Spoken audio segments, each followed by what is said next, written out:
Airports are places of movement. People leaving, people returning, stories beginning and ending without notice. But at San Francisco International Airport, one departure never happened. According to federal authorities, a man was stopped at the gate, not by airline staff, but by agents who had been quietly tracking his financial trail for years.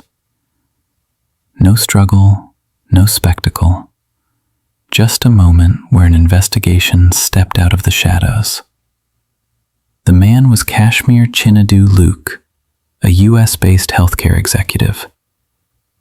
Prosecutors allege he was attempting to board an international flight bound for Nigeria. What he allegedly carried with him was not luggage alone, but the weight of accusations involving America's veterans, public trust, and millions of taxpayer dollars. This is not just a story about fraud. It is a story about care that may never have existed. A company built to help. On paper, the business looked legitimate. A Fresno-based healthcare provider called Four Corners Health, LLC.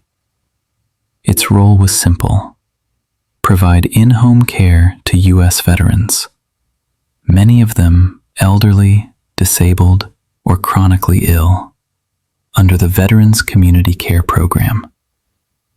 The program exists because not every veteran can travel for treatment, so the system sends care to them: nurses, aides, routine visits, and most importantly, trust. The Department of Veterans Affairs relies on contractors to report honestly, because speed and access often matter more than bureaucracy. According to prosecutors, that trust became the doorway. The alleged scheme. Federal investigators say the alleged fraud was not complex. It was repetitive, routine, and deeply calculated. Court documents allege that between December 2019 and July 2024, Luke's company submitted thousands of claims for services that never occurred. Visits that did not happen. Care that was never delivered. Paperwork created to make it appear routine. Investigators say claims were duplicated. Encounters were invented, and documentation was recycled to pass automated checks. The system, built to help veterans quickly, was not designed to challenge every invoice. Prosecutors allege that gap was exploited again and again. Some allegations stand apart. Investigators say the company billed for care supposedly provided to veterans who were already dead. Names remained active. Records were reused. Claims continued long after death. Prosecutors describe these as ghost patients. On paper, they received detailed care. In reality, they were gone. Families, advocates, and veterans groups reacted with anger, not just at the alleged fraud, but at the disrespect implied by it. Because these were not abstract accounts. They were people who served.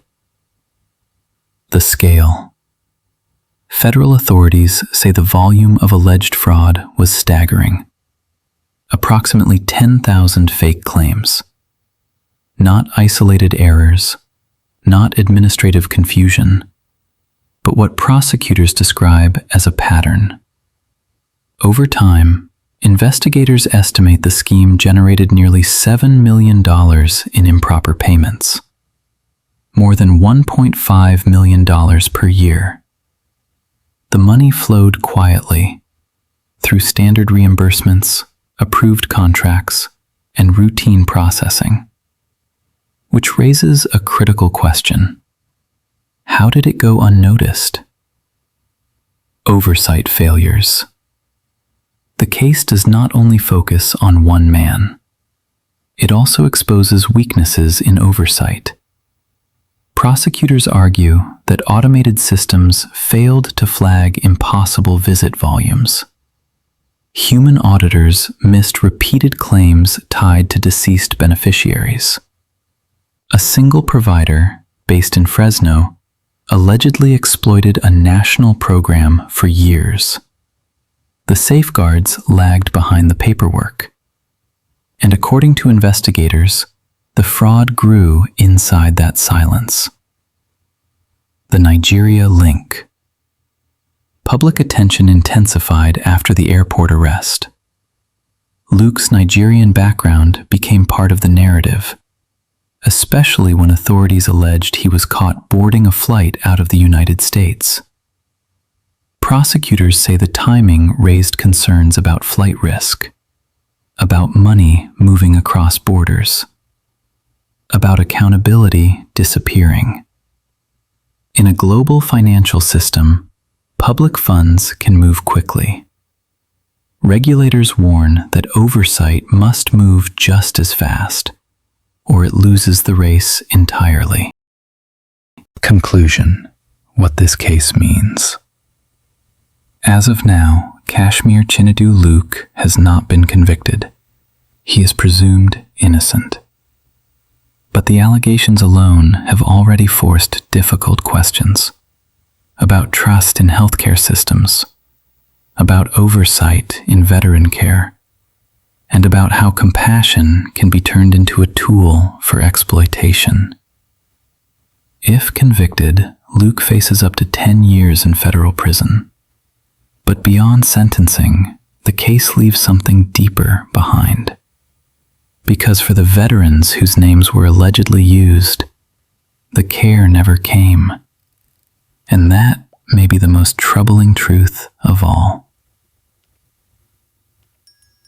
This has been an AfriTruth File investigation.